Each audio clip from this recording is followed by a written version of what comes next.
मित्रों, आज का विषय है आखिर स्त्री के पेट में बात क्यों नहीं रुकती। एक बार माता पार्वती भगवान शिव के पीछे पड़ गईं और कहने लगीं, प्रभु शाम को रोज़ाना आप कहाँ पर जाते हैं, मैं भी जानना चाहती हूँ। फिर भगवान शिव कहते हैं, पार्वती जो रहस्य तुम जानना चाहती हो वो रहस्य मैं तुम्हें कभी नहीं बता सकता, क्योंकि स्त्री के पेट में कोई बात नहीं रुकती, वो हर बात को जग जाहिर कर देती है। फिर माता पार्वती कहती हैं, प्रभु ऐसे आप कैसे कह सकते हैं, मुझे इसका प्रमाण दो कि स्त्री के पेट में बात नहीं रुकती। फिर भगवान शिव कहते हैं, पार्वती ठीक है, मैं तुम्हें एक कहानी सुनाता हूँ, इस कहानी को ध्यान से सुनो, फिर तुम्हारी समझ में ठीक से आ जाएगा कि स्त्री के पेट में बात क्यों नहीं रुकती और इसलिए स्त्री को कभी भी कोई गुप्त बात नहीं बतानी चाहिए। तो मित्रों, कहानी शुरू करने से पहले मेरा आप सभी से अनुरोध है कि आप हमारी कहानी में खो जाएं। उससे पहले हमारे चैनल को सब्सक्राइब करके बेल आइकन अवश्य दबा लें, जिससे हमारी हर वीडियो का नोटिफिकेशन सबसे पहले आप तक पहुंच सके और आप हमारी हर वीडियो से प्राप्त ज्ञान का अपने जीवन में लाभ उठा सकें। तो आइए कहानी शुरू करते हैं। भगवान शिव कहते हैं, पार्वती एक नगर में एक किसान रहता था। उसकी पत्नी बहुत बातूनी थी। जहाँ कहीं उसे कोई बात करने वाला मिल जाए वो उसे ढेर सारी बातें सुनाए बिना नहीं छोड़ती थी। उसका जब कभी बातें करने का मन करता तो कभी किसी के घर चली जाती तो कभी किसी के घर। स्त्रियां उसकी बातें सुनकर खूब आनंदित होती थीं। किसान की पत्नी के पास जब कोई बात सुनाने को नहीं होती थी तो वो बड़ी बड़ी गप्पें हाँका करती थी। कभी कभी तो वो ऐसी गप्पें हाँकती थी कि लोगों को यकीन हो जाता था कि ये सच बोल रही है। वहीं ज़्यादा बातूनी होने के कारण वो अपने घर की निजी बातें भी लोगों को बता देती थी। असल में उसके पेट में कोई बात नहीं पचती थी। इस कारण उसे जो भी इधर उधर की बात पता लगती बड़ा चढ़ाकर दूसरों को बता आती थी। कुछ लोग तो उसकी गप मारने व ज़्यादा बोलने की आदत से बहुत परेशान थे। उसकी इस आदत से सबसे ज़्यादा परेशान उसका पति किसान था। किसान अपनी पत्नी को हरदम समझाता था कि कम बोला करो, घर की बातें बाहर मत बताया करो, परंतु उसकी पत्नी के कानों पर जूं तक नहीं रेंगती थी। बातें करने के चक्कर में अक्सर उसे खाना बनाने को देर भी हो जाया करती थी।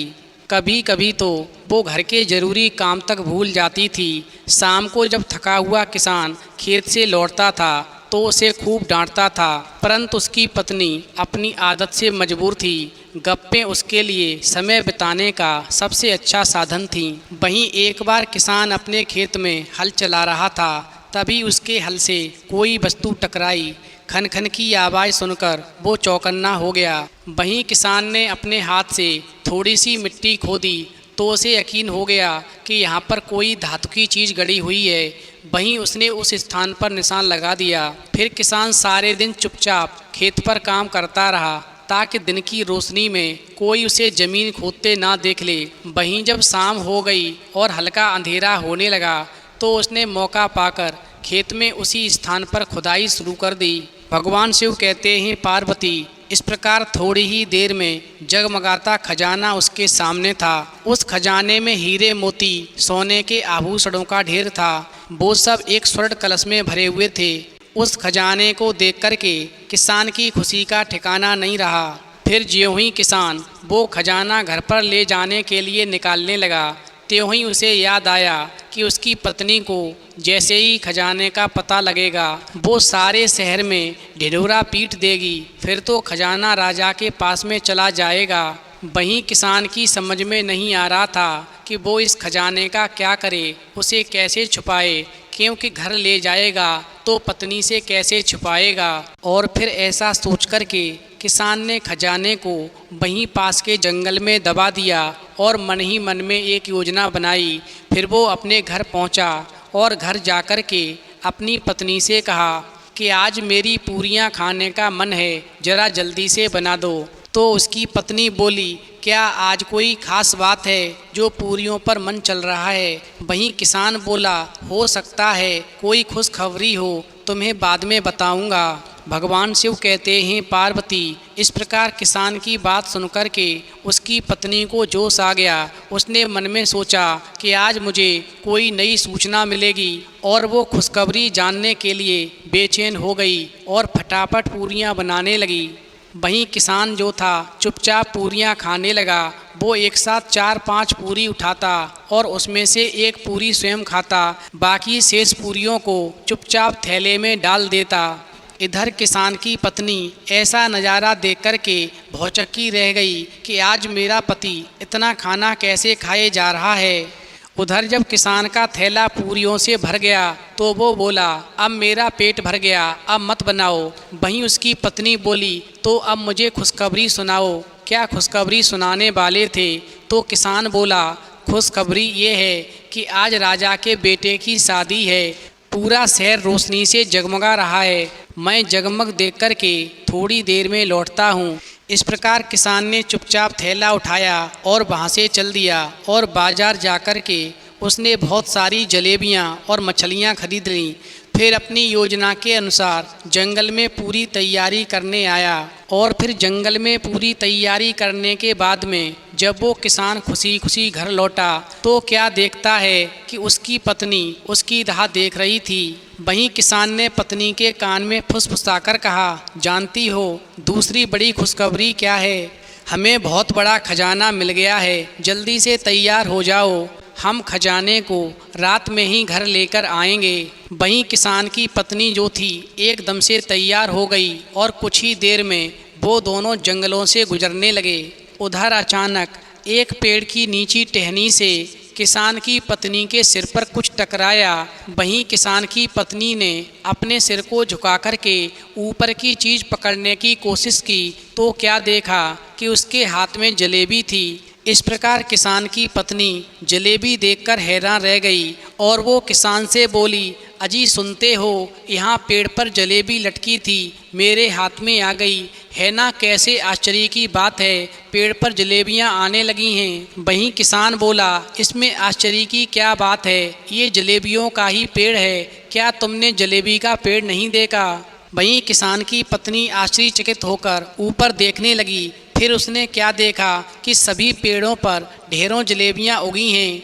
वो उनमें से 2-3 जलेबी तोड़कर आगे बढ़ने लगी और चलते चलते खाने लगी और बोली, आज कमाल का दिन है, आज ही हमें खजाना मिला है, आज ही राजा के बेटे की शादी है और आज ही मैंने जलेबियों के पेड़ भी देखे हैं। वहीं किसान बोला, वाकई में आज कमाल का दिन है, तुम ठीक ही कहती हो।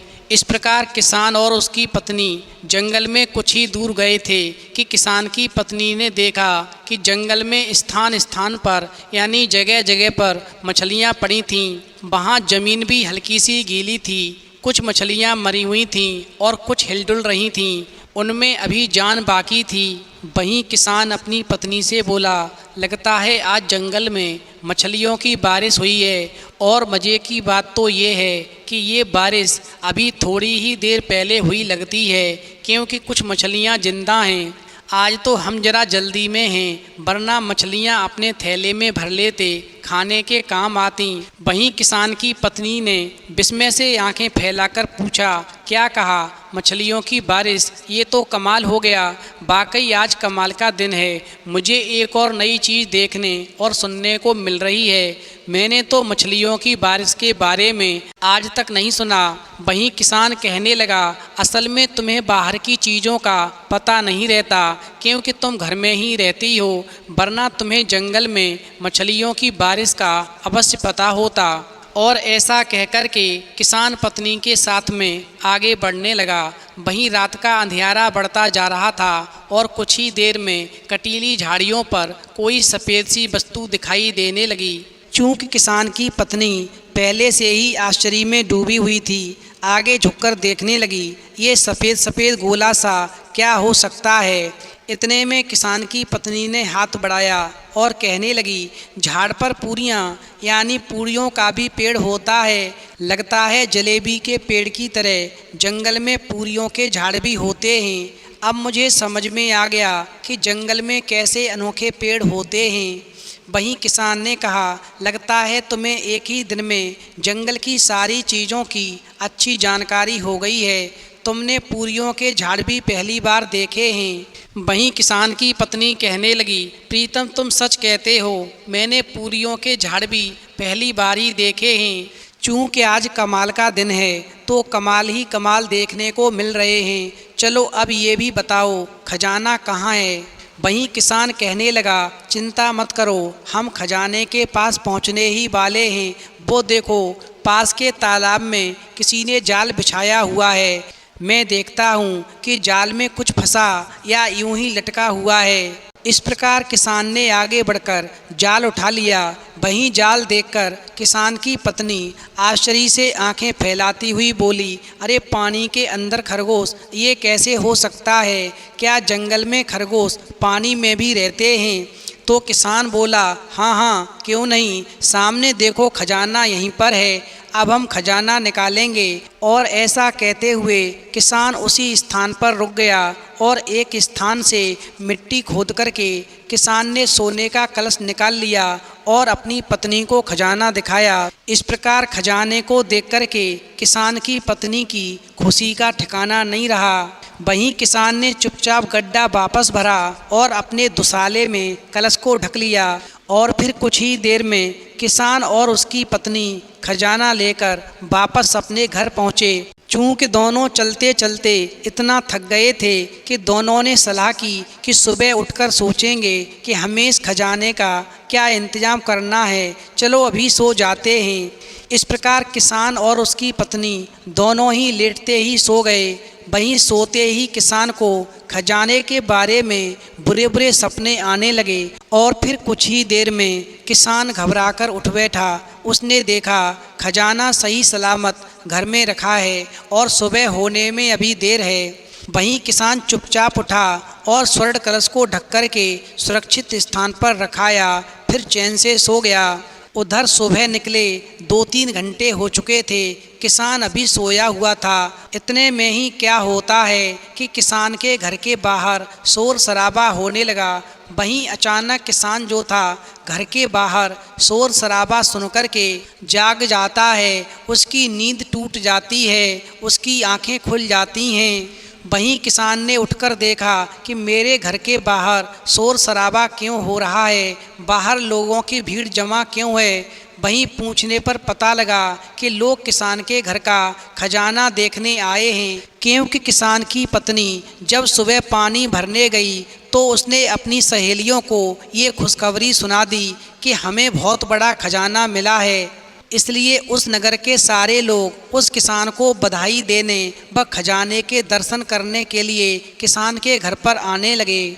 वहीं किसान ने लोगों से कहा, लगता है मेरी पत्नी ने सपने में कोई खजाना देखा है जिसके बारे में उसने आप लोगों को बताया है। मुझे तो ऐसा कोई खजाना नहीं मिला। इस प्रकार लोग जो थे निराश होकर लौट गए और फिर बात फैलते फैलते राजा तक पहुंच गई। वहीं राजा ने किसान को बुलावा भेजा और फिर किसान की राजा के सामने पेशी हुई। तो राजा ने पूछा, मैंने सुना है तुम्हें कोई बहुत बड़ा खजाना मिल गया है, वो खजाना कहाँ है? वहीं किसान बोला, अरे हजूर, मुझे तो ऐसा कोई खजाना नहीं मिला। मुझे समझ में नहीं आ रहा कि आप क्या बात कर रहे हैं। वहीं किसान की बात को सुनकर के राजा कहने लगा, अरे ये कैसे हो सकता है, तुम्हारी पत्नी ने स्वयं लोगों को उस खजाने के बारे में बताया है। वहीं किसान बोला, अरे हजूर मुझे माफ़ करें, मेरी पत्नी बहुत गप्पी है, आप उसकी बात का यकीन ना करें। वहीं राजा कहने लगा, नहीं किसान, हम इस बात की परीक्षा स्वयं करेंगे। फिर तो राजा ने किसान की पत्नी को अगले दिन दरबार में पेश होने की आज्ञा दी। वहीं किसान की पत्नी खुशी खुशी राजा के दरबार में हाजिर हो गई। तो राजा ने पूछा, मैंने सुना है कि तुम्हें कोई बड़ा खजाना मिला है। तो किसान की पत्नी बोली, जी माई बाप, आप सही कह रहे हैं, हमें 2-3 दिन पहले बहुत बड़ा खजाना मिला है। वहीं राजा ने पूछा, तुम्हें वो खजाना कहाँ मिला, जरा विस्तार से बताओ। फिर तो किसान की पत्नी आत्मविश्वास से भरकर बोली, अरे हजूर, उस दिन कमाल का दिन था, परसों की बात है हजूर। उस दिन राजा के यानी आपके बेटे की शादी भी थी। मेरे पति शहर की जगमग देखने गए थे। वहीं राजा एकदम चुपचाप हो गया। फिर बोला, अरे मेरा तो कोई शादी लायक बेटा नहीं है, मेरा बेटा तो सिर्फ 4 वर्ष का है। तुम्हें ठीक से तो याद है, जरा सोच समझकर बात करो। वहीं किसान की पत्नी बोली, अरे साहब, हम उसी रात को खजाना लेने गए थे जिस रात को आपके बेटे की शादी थी। उस दिन कमाल का दिन था। मैंने उस दिन पहली बार जलेबियों के पेड़ देखे, बहुत सारी जलेबियाँ तोड़कर खाई भी थीं। फिर तो ऐसी ऊट पटाक बातें सुनकर के राजा आश्चर्य से देखने लगा कि जलेबियों का भी पेड़ होता है। तो किसान की पत्नी बोली, अरे हजूर, उस कमाल के दिन मैंने मछलियों की बरसात भी देखी और पानी में रहने वाले खरगोश को भी देखा। वहीं राजा ने सैनिकों से कहा, लगता है ये कोई पागल औरत है, इसे यहाँ से ले जाओ। इस प्रकार जब राजा के सैनिक उसे बाहर ले जाने लगे तो किसान की पत्नी चिल्ला चिल्ला कर कहने लगी, अरे महाराज, मैं सच कहती हूँ, हमें सोने के कलश में खजाना मिला था। उस दिन कमाल का दिन था। मैंने पूरियों के झाड़ भी उसी दिन देखे थे। भगवान शिव कहते हैं, पार्वती, इस प्रकार राजा के सैनिकों ने किसान की पत्नी को राजमहल से बाहर निकाल दिया। इस प्रकार राजा ने किसान को छोड़ दिया और अपने 2 सैनिकों को अगले दिन किसान के घर पर भेजा। वहीं सैनिकों ने किसान की पत्नी से पूछा, यदि तुम्हें खजाना मिला था तो बताओ घर में वो खजाना कहाँ पर रखा है। वहीं किसान की पत्नी दौड़ कर के उसी कोने में गई जहाँ पर किसान ने खजाना रखा था, परंतु वहाँ कोई खजाना नहीं था। वो इधर उधर देखती रही परंतु उसे खजाना नहीं मिला। इस प्रकार राजा के सिपाही वापस लौट गए। भगवान शिव कहते हैं, पार्वती, इस प्रकार किसान ने खैर मनाई कि उसकी चतुराई से उसका खजाना बच गया। चूँकि स्त्री को श्राप लगा हुआ है कि कोई भी स्त्री कभी अपने पेट में कोई बात नहीं पचा पाएगी। अब तुम सोच रही होगी कि स्त्री को किसने श्राप दिया और क्या श्राप दिया, तो समझ लो। महाभारत का युद्ध जब खत्म हुआ तब पांडवों को अपने सबसे बड़े भाई कर्ण को मारने का दुख हुआ था। वहीं पांडवों पर भाई की हत्या का भी पाप लगा था। युद्ध में कई तरह के छल किए गए थे, लेकिन युधिष्ठिर को अपनी माँ से ऐसी कोई उम्मीद नहीं थी। हालांकि कुंती ने कर्ण की मृत्यु तक ये छुपाकर रखा था कि कर्ण उनका बेटा है। इस बात से परेशान होकर युधिष्ठिर ने अपनी माँ से कहा था कि उनकी वजह से आज पांडवों ने अपने भाई कर्ण की हत्या की है। अगर वो पहले इस राज को बता देती कि कर्ण हमारा भाई है तो शायद ऐसा नहीं होता।